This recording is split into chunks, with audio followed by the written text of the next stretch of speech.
Hello everyone, welcome back to daily practice series.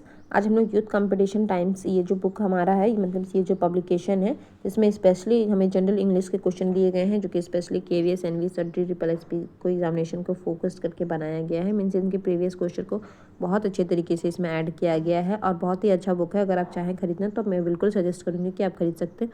अगर आप नहीं खरीद रहे हैं तो कोई बात नहीं, मैं आपके साथ शेयर करती हूँ इस बुक को और देखते हैं, सॉल्व करते हैं फटाफट से। वैसे तो इसमें क्वेश्चन आंसर इसमें डायरेक्टली दिए गए हैं आपको, मतलब ऐसा नहीं लगेगा कि आप एमसीक्यू लगा रहे हैं, लेकिन फिर भी एक प्रैक्टिस के लिए आप चाहे तो मतलब एक जो कलेक्शन है प्रीवियस ईयर का, ये आप कर सकते हैं बहुत ही अच्छे से।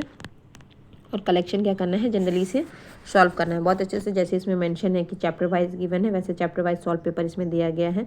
जनरल इंग्लिश के क्वेश्चन है, वैसे ही क्वेश्चन है जो कि ये इन तीनों एग्जामिनेशन में आए गए हैं। ठीक है, मतलब इनके ही PYQ हमें दिए गए हैं बुक में। चलिए मैं आपको दिखाती हूँ कैसा है क्वेश्चन। तो यहाँ पर फिलहाल जो हम सॉल्व कर रहे हैं वो है हमारा वर्ड फॉर्मेशन, जो कि है ईडियम और फ्रेज का। ठीक है, क्वेश्चन नंबर 1 से शुरुआत करते हैं। और मेरा मानना ऐसा है कि जैसे कि अगर मतलब वैसे स्टूडेंट जिनका इंग्लिश थोड़ा सा कमज़ोर है, कमज़ोर मीन्स इन द सेंस होता है ना कि बच्चे मतलब जो भी आप समझ रहे होंगे मेरी बात को। ठीक है, जिनका थोड़ा सा वीक है अगर इंग्लिश, तो आप वैसे बच्चे क्या कर सकते हैं। तो वैसे तो जैसे कि जो अगर ग्रामेटिकल एरर मतलब इस तरीके की जो चीज़ें होती है जो ग्रामर से रिलेटेड होती है, इंग्लिश ग्रामर से, तो ऐसे में क्या होता है ना कि आप ग्रामर तो क्या है, एक समुद्र है ना, अथाह समुद्र है। आप इसमें कितना भी चले जाइए, कुछ ना कुछ आपको मतलब छूट ही जाएगा। और फिर भी अगर आप बहुत अच्छे से कर लेते हैं तो उसमें 50 एक्सेप्शन हमें देखने को मिलते हैं। तो वैसे तो अगर आपके पास टाइम है तो आप बिल्कुल कीजिए, लेकिन अगर आपके पास टाइम की शॉर्टेज है तो मेरा सजेशन ये रहेगा कि आप इस तरीके के वर्ड जो ईडियम फ्रेज होते हैं ये सब, या फिर जो वोकेबलरी होती है ये, वैसे वो भी कम नहीं होता है, लेकिन फिर भी अगर आप इसे डेली प्रैक्टिस में लाएंगे तो हो जाएगा। ठीक है, मतलब स्पेसिफिकली इसमें कोई रूल रेगुलेशन नहीं चाहिए ना, और ना ही कोई एक्सेप्शन हमें देखने को मिलता है। इसीलिए अगर आप चाहें तो इससे अपने आप को अपना शुरुआत कर सकते हैं, ताकि आपको क्या मिले, तो एक मोटिवेशन मिल सके कि हाँ कि मैं भी कर सकता हूँ या फिर कर सकती हूँ जो भी। चलिए बहुत हो गई बातें, शुरुआत करते हैं। यहाँ पर देखते हैं वर्ड फॉर्मेशन का ईडियम और फ्रेज का क्वेश्चन नंबर 1 क्या है। इन the following question out of the 4 alternative select the alternative विच, अच्छा मतलब बेसिकली ये आपको दिया गया है, आपको चारों में से बताना है। तो क्या है, keep the ball rolling. Keep the ball rolling का मतलब होता है कि अपनी बॉल क्या करना, लौटकाते रहना, यानी कि फ्रिक्वेंटली काम करते रहना। ठीक है, तो ये क्या है, टू मीट समवन फ्रिक्वेंटली, नहीं टू कंटिन्यू, हाँ बिल्कुल टू कंटिन्यू वर्क है ना, मतलब अपना काम क्या है रेगुलर बेसिस पर करते रहना। ठीक है, जैसा भी हो, लेकिन अपना काम रेगुलर बेसिस पर करेंगे तो निश्चित है कि मतलब आपको सफलता मिलनी ही है। नेक्स्ट है question number 2, select the most appropriate meaning of the given idiom bull in the china shop. Bull in the china shop को मैं आपको एकदम फटाफट से कैसे याद करवाती हूँ। चाइना शॉप में क्या होता है, चाइनीज़ आइटम जो कि हर मतलब उसकी कोई गारंटी वारंटी नहीं ले सकता है। ठीक है, ये तो फटाफट से टूट ही जाना है इसको। तो अगर उसमें बुल आ जाएगा मतलब क्या हो जाएगा, चाइना शॉप को बर्बाद करने का कारण क्या बन जाएगा, बुल बन जाएगा, क्योंकि हर चीज़ तो टूट जाएगा। ठीक है, तो ये क्या हो गया, इसका मतलब है कि कुछ भी चीज़ खराब करने के लिए क्या करना, तो वो रीज़न बनना है ना, बुल बनना।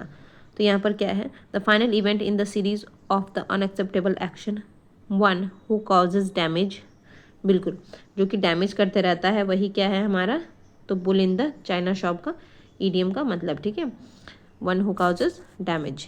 नेक्स्ट है question number 3, in the following question, अच्छा इसमें भी वही है, एट वंस फिंगर टिप है ना, यानी कि अपनी उंगलियों की नोक पर, यानी कि क्या होना, तो हर चीज़ बहुत ही मतलब टाइम नहीं लग रहा है आपको, हर चीज़ आपकी उंगलियों की नोक पर है ना, फटाफट से हो जा रहा है हर चीज़। तो daring, easily available, to be born, to be first child, या फिर एन एक्सपेंसिव वन, तो नहीं इजली अवेलेबल, हर चीज़ आपकी फिंगर टिप पर है। ठीक है, ऐसा बोला भी जाता है। नेक्स्ट है question number 4, select the most appropriate idiom. Select the most appropriate, अच्छा ये तो वही बार बार ये क्यों दिया गया है, और very small part of something और बिग और होल। ठीक है, मतलब किसी भी बड़े पार्ट का या फिर होल का एक स्मॉल पार्ट क्या हो जाएगा, free and easy, give him a slip, या फिर अ ड्रॉप इन द बकेट, या फिर फुल मंथली। यहाँ पर आपको ईडियम नहीं, आपको मतलब ईडियम मीनिंग दिया गया है, आपको इसमें से ईडियम निकालना था। ठीक है, तो ये क्या हो जाएगा, a drop in the bucket है ना, यानी कि a very small part something और बिग, ये तो सिंपल था, ऑप्शन नंबर सी। नेक्स्ट है question number 4, cry wolf. Cry wolf अगर आपने स्टोरी सुना होगा तो वो बच्चा है जो भेड़िया आया चिल्लाता था, तो फिर कोई कहीं कोई भेड़िया नहीं आता था, मीन्स एक्चुअली में वो शोर मचा के बस ऐसे लोगों को परेशान करता था। इसका मतलब क्या है कि वो हमेशा क्या करता था, तो intentionally raise a false alarm, बिल्कुल वो फॉल्स अलार्म करता बजाता था कि भेड़िया आया, लेकिन ऐसे में कुछ भी होता नहीं था। ठीक है, नेक्स्ट है हमारा क्वेश्चन नंबर, खत्म हो गया क्या, क्वेश्चन नंबर क्या, क्वेश्चन नंबर 6 देखते हैं। क्वेश्चन नंबर 6 क्या कहता है, सेलेक्ट द मोस्ट अप्रोप्रिएट, अच्छा, to mark a mistake, to mark a mistake यानी कि doggy bag, done to death, drop the ball या फिर डार्क हॉर्स। तो ये क्या हो जाएगा हमारा क्वेश्चन नंबर 6 का, अगर हम लोग बात करेंगे तो ड्रॉप द बॉल। ठीक है, टू मेक अ मिस्टेक यानी कि गलती हो गया, ड्रॉप द बॉल।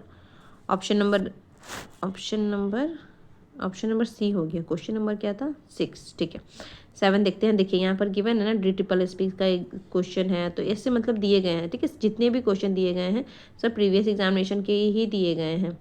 मतलब ऐसा नहीं है कि कुछ अपने से कुछ मॉडल क्वेश्चन या फिर सैम्पल क्वेश्चन बना के दिया गया, ऐसा नहीं है, सारे के सारे प्रीवियस ईयर क्वेश्चन है। बहुत अच्छा है, अगर आप चाहें तो खरीद सकते हैं।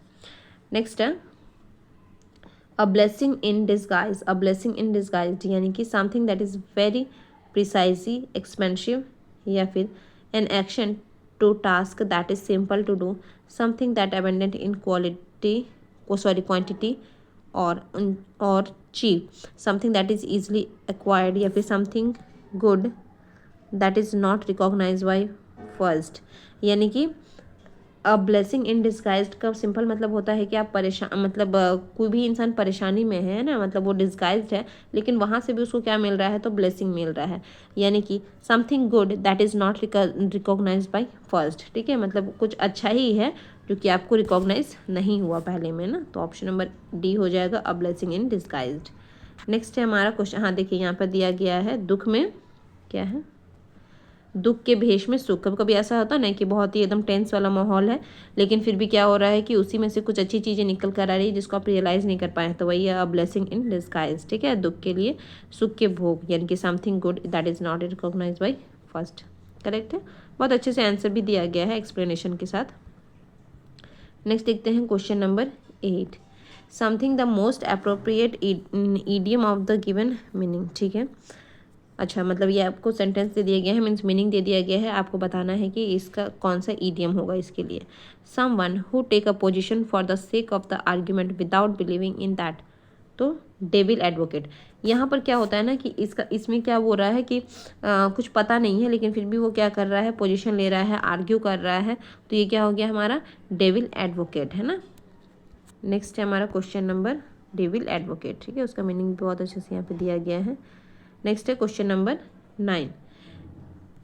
क्वेश्चन नंबर 9 क्या कहता है, कीप योर चिन अप, अपना जो चिन है उसको हमेशा क्या रखो, ऊपर रखो। यानी कि अपना चिन ऊपर रखने का सिंपल मतलब अगर आप देखेंगे तो क्या होता है कि मतलब अपने आप को बहुत ज़्यादा परेशान मत रखो, है ना, हमेशा अपना सर क्या रखो, ऊंचा रखो, हमेशा खुश रहो, इस तरीके की बातें होती है। तो ये क्या है देखते हैं, अ पर्सनल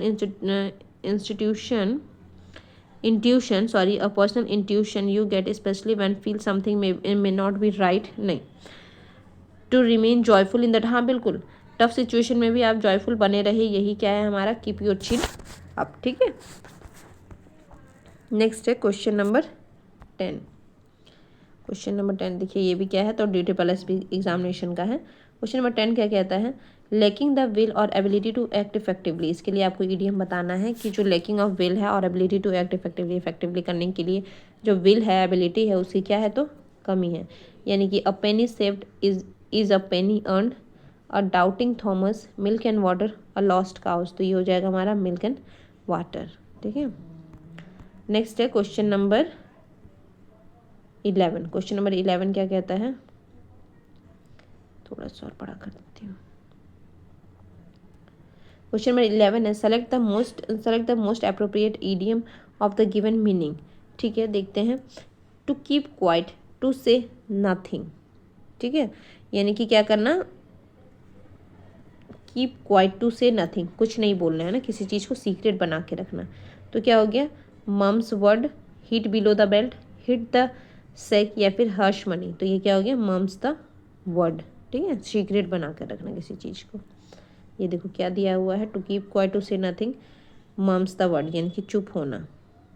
ठीक है, कहीं कहीं पर ऐसे बाकी के भी मीनिंग दिए गए हैं, लेकिन ज़्यादातर जगह नहीं दिए गए हैं, ये थोड़ा सा है।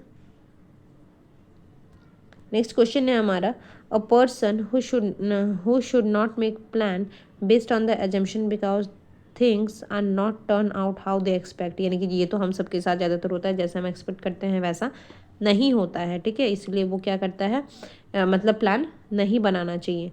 तो इसके लिए आपको इडियम बताना है, don't count your chicken before they has, है ना, डोंट काउंट, यही हो जाएगा, don't count your chicken before they has. Next है क्वेश्चन नंबर, इसका क्या है हिंदी मीनिंग अगर हम लोग बात करें तो इसमें नहीं दिया गया है, कोई बात नहीं। क्वेश्चन नंबर 13 क्या कहता है, सेलेक्ट द मोस्ट अप्रोप्रिएट, अच्छा, a hopeless case, a person और a situation having the no hope of positive change. A hopeless case है, अ पर्सन और सिचुएशन, यानी फिर पर्सन का भी हो सकता है, सिचुएशन का भी हो सकता है, जहाँ पर कोई भी पॉजिटिव चेंज होने का होप नहीं है। तो flash in the pan, flash and blood, parking up the wrong tree, या फिर अ लॉस्ट काउज। ठीक है, मतलब कि अब कोई होप नहीं बचा है, उसको हम लोग क्या बोलते हैं, अ लॉस्ट काउज। नेक्स्ट है हमारा question number 14, select the most appropriate, अच्छा, foam at the mouth, foam at the mouth मतलब कि मुंह में, फॉर्म मतलब क्या होता है, झाग, मतलब मुंह में बहुत गुस्सा है। ठीक है, उसको क्या करना, निकालना। To be in large and show it with all enthusiasm, to get someone drunk will not accept the ideas of the other, नहीं, तो ये क्या हो जाएगा, to be enraged and show it, है ना, यही हो जाएगा। मतलब क्या है कि बहुत ज़्यादा गुस्सा होना। फॉर्म एट द माउथ का मतलब होता है कि बहुत ही ज़्यादा गुस्सा होना, मतलब आप बहुत गुस्से में हैं। तो ये क्या हो गया, यहाँ पर तो बस एक ही तो सही लग रहा है, to be enraged and show it, है ना, आप गुस्सा भी हैं और उसे आप क्या कर रहे हैं, तो शो भी कर रहे हैं, बाकी ये सब तो अलग है। चलिए नेक्स्ट देखते हैं, हाँ ए है ना, हाँ तो इसमें थोड़ा सा मुझे डाउट था, बहुत ज़्यादा क्रोधित होना। ठीक है, नेक्स्ट है क्वेश्चन नंबर 15, 15 का क्या है, टू बाइट द डस्ट। देखिए यहाँ पे नीचे में दिया गया है, to bite the dust. To bite the dust का सिंपल मतलब होता है कि मतलब ख़त्म हो जाना। To be slave for someone, to die, option number B, to die, to die, है ना, जिसका क्या मतलब होता है, टू बाइट द डस्ट। ठीक है, नेक्स्ट है क्वेश्चन नंबर कितना, question number 16,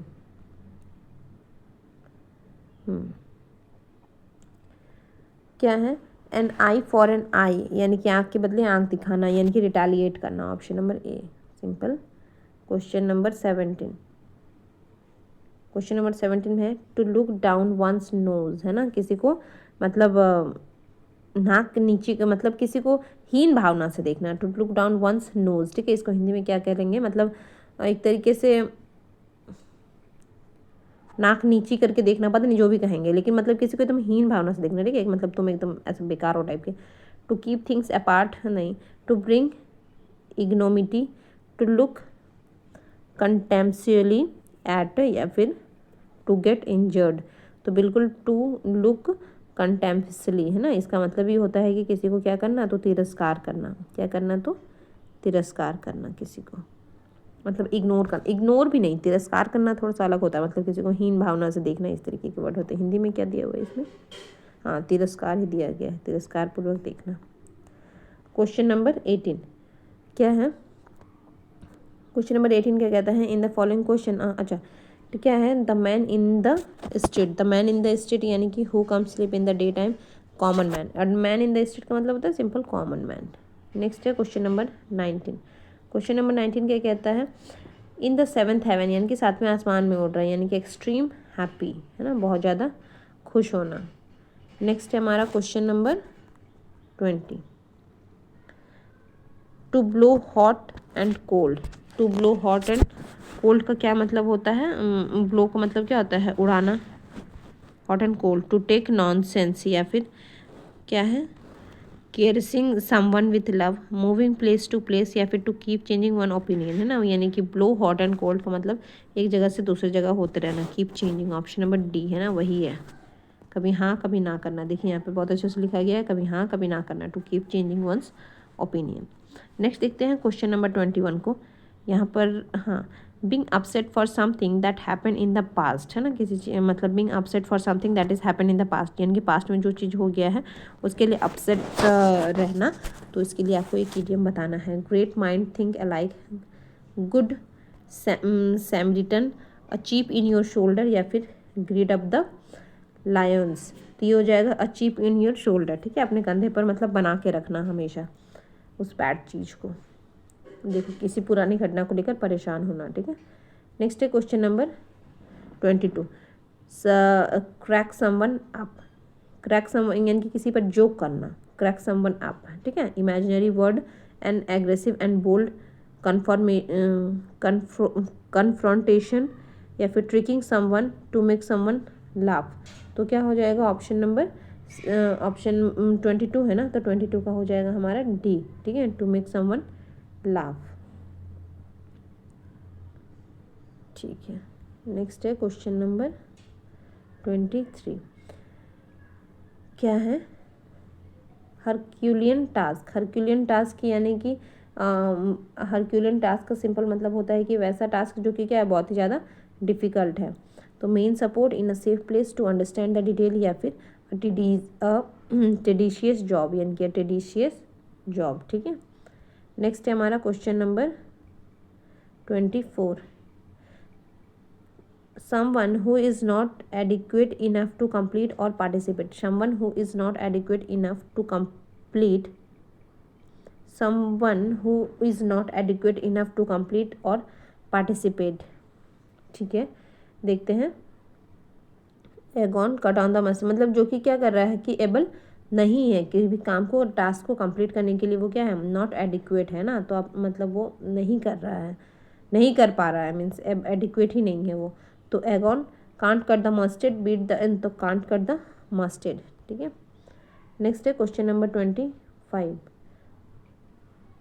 with bad grace, with bad grace, है ना, इसका क्या मतलब हो जाएगा, with bad grace, to pay death, to pay, to pray for death, to ignore, to rude manner, या फिर टू थ्रेटन। तो क्या हो जाएगा, विथ बैड ग्रेस का मतलब हो गया है कि रूड मैनर में, है ना। नेक्स्ट है हमारा question number 26। To grease someone palm, यानी कि वही रिश्वत लेना, टू ग्रीस समवन पाम, ये तो सिंपल है, किसी को क्या करना, टू ब्राइब, रिश्वत देना। नेक्स्ट है क्वेश्चन नंबर 27, ठीक है, तो बड़ा सा है। A bird in the hand is the worth in two in the bush, यानी कि क्या है, a bird in the hand is worth, अगर मतलब एक हाथ में है तो ठीक है, और अगर दो में आ गया तो इन द बुश, ठीक है, मतलब वो क्या हो गया, मतलब अब वो मतलब क्या होता है ना कि एक हाथ में है तो ठीक है, और दोनों हाथ में ले लिए तो जो है वो भी आपके हाथ से चला गया, इस तरीके की बातें होती है। मतलब ईडीएम है ये तो मैंने मतलब थोड़ा बहुत यूज़ भी हुआ है उसका। To state a fact that there on doubt और ऑब्जेक्टिव नहीं, a fair competitions where no side have an advantage, having something that is certain in much better than the taking the risk for more, because हाँ बिल्कुल यही हो जाएगा, having the something that is the certain in much better, यानी कि जो है उसमें वो बेटर है, मतलब ये ऐसा रिस्क ना लो कि जिसमें कि जो है वो भी हाथ से क्या हो जाए, तो निकल जाए, यही मैं कहना चाहती थी, लेकिन वर्ड ही नहीं सूझ रहा था। अच्छा ठीक है। नेक्स्ट है appropriate given meaning, not willing to accept the idea of other, यानी कि दूसरे के आइडिया को एक्सेप्ट नहीं करना। Jaywalk narrow minded, narrow minded, ठीक है, अपने में ही रहना। नेक्स्ट है क्वेश्चन नंबर 29।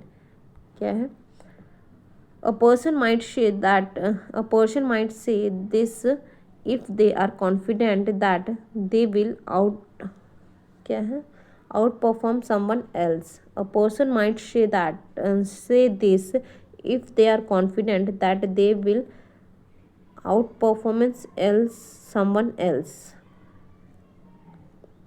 और एक बार पढ़ना होगा। A person might say this if they are confident that they will outperform someone else। अच्छा, वो इतने मतलब इतने कॉन्फिडेंट है कि वो क्या कर सकते हैं, आउट परफॉर्म समवन एल्स, ठीक है। Elephant in the room, eat crow, eat my dust, या फिर ईट हम्बल पाई, तो यहाँ पर ईट माई डस्ट हो जाएगा क्या, या फिर elephant in the room. Option number C सही लगता है मुझे तो। एक बार आंसर चेक करते हैं, थोड़ा सा डाउट हो रहा है। हाँ, ईट माई डस्ट ना, सबको पीछा करना, क्या है, सबको पीछा करना, ठीक है। इतना कॉन्फिडेंट होना कि मतलब सबको क्या कर देना, तो है ना, समवन एल्स लिखा हुआ है ना, आउट परफॉर्म समवन एल्स, यानी कि सबको पीछे कर देना। तो ये हो जाएगा ईट माई डस्ट। ठीक है, ठीक है। नेक्स्ट है क्वेश्चन नंबर 30। क्वेश्चन नंबर 30 क्या कहता है, आज के लिए 30 तक ही रखते हैं। Select the most appropriate meaning of the, अच्छा ठीक है, bull in the china shop, ये तो कर लिया था ना हमने, bull in the china shop यानी कि सब कुछ क्या करना, तो खराब करना। स्टार्टिंग ओवर अगेन अब बिकॉज, अच्छा मतलब देखिए वही सेम सेम देख रहे हैं, मतलब जो आपको मैं स्टार्टिंग में बता रही थी कि क्वेश्चन की स्टार्टिंग में, जब वीडियो की स्टार्टिंग में मैंने आपको कहा था कि क्या होता है ना कि ये सर के क्वेश्चन को आप करेंगे तो बहुत ज़्यादा चांसेस है कि आपका, अगर आप मल्टीपल टाइम करेंगे तो मतलब आप इसमें गलती नहीं करेंगे, लेकिन ग्रामेटिकल के साथ ऐसा नहीं होता है, ठीक है। जिसके बुल इन द चाइना वो एक कभी ना कभी पूछा गया था, वहाँ जो क्वेश्चन था, और अभी जो है ये है 22 का, और लास्ट में हम लोग देखेंगे कि उसमें भी क्या था, ठीक है। चलिए, तो bull in the china shop यानी कि किसी भी चीज़ को ख़राब करने का क्या करना, तो रीज़न बना, to make wrong assumption about something, to bring up an issue that is already been resolve, someone who break things due to the clumsiness, तो बिल्कुल मतलब break things due to the clumsiness, ठीक है। तो ये तो हो गया हमारा आज का 30 क्वेश्चन, और आगे के लिए जितने भी क्वेश्चन हैं उनको हम लोग करेंगे बाद में, करेक्ट है। अच्छा एक बार देख, हाँ जैसे कि ये मैं आपको बताया था कि ये 29/3/2022 का था। स्टार्टिंग में ये क्वेश्चन कितना कब आया था,